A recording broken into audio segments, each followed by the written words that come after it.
Hey everybody! So if you're a subscriber and you don't follow my blog, you might be like, who is this girl? And that's totally fine. I know it's been a crazy long time, but I hope that you're gonna stick with me. Today is gonna be a little bit different because I'm actually talking about how I edit photos on my blog. I'll have a timestamp below if you want to just jump straight to the tutorial, but I wanted to just kind of give a little bit of background and also like some disclaimers, I guess. So I used to just edit in Photoshop by hand. I didn't really know Photoshop that well, but I knew like the basics, and I would just kind of like make some tweaks and be like, okay, this looks fine, I guess.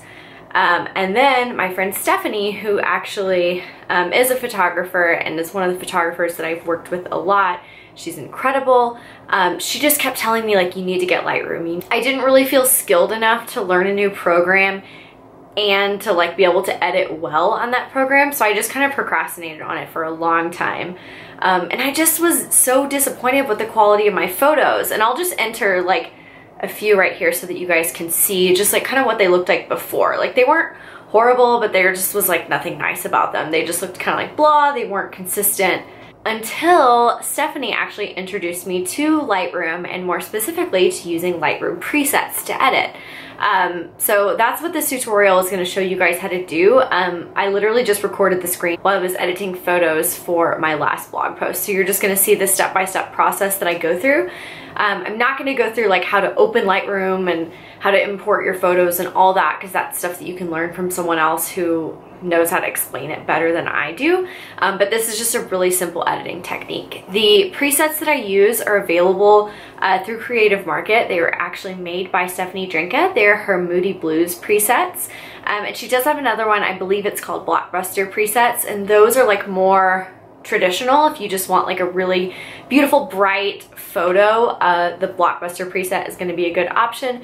Also, just as a disclaimer, as I said previously, I've worked with a lot of photographers before and they're amazing, and this is not meant to like diminish the work of photographers or say that they are not necessary, because as most bloggers know, like photographers are incredible and they're so helpful, but I also know that if you're like me, you just might not have the budget to work with a photographer for every single post. I also wanted to point out that this is not a free way to edit your photos. There are free resources out there. I've never had great luck with them. This is one of those situations where I think it's worth it to pay for it. The preset obviously is a one-time cost. I can't remember how much it is, so I'm gonna input it in the video.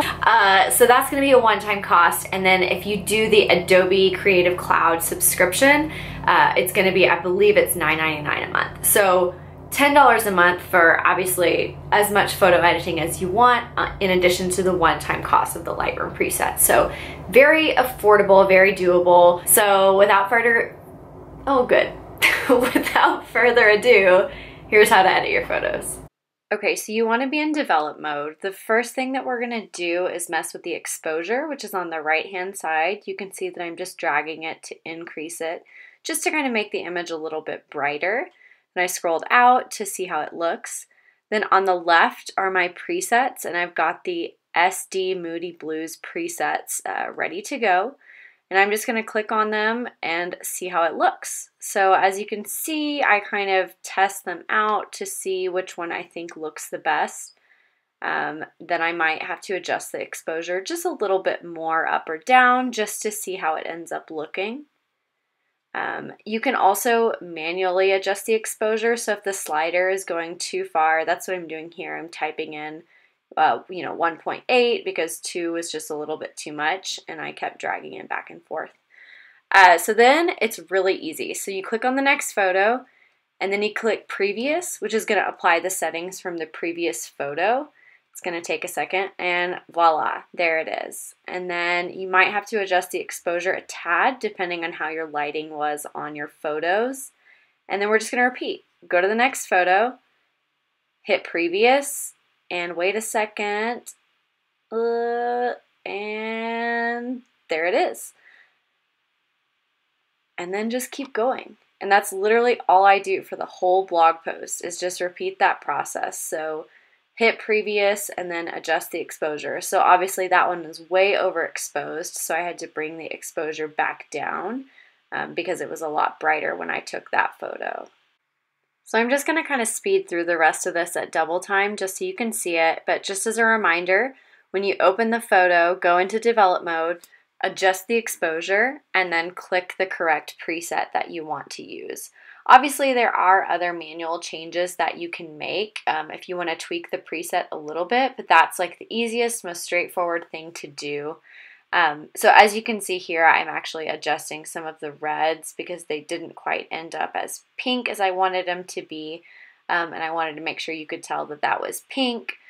So I'm just kind of switching some of those reds back to be more pink instead of like red and orange. So you can make changes like that.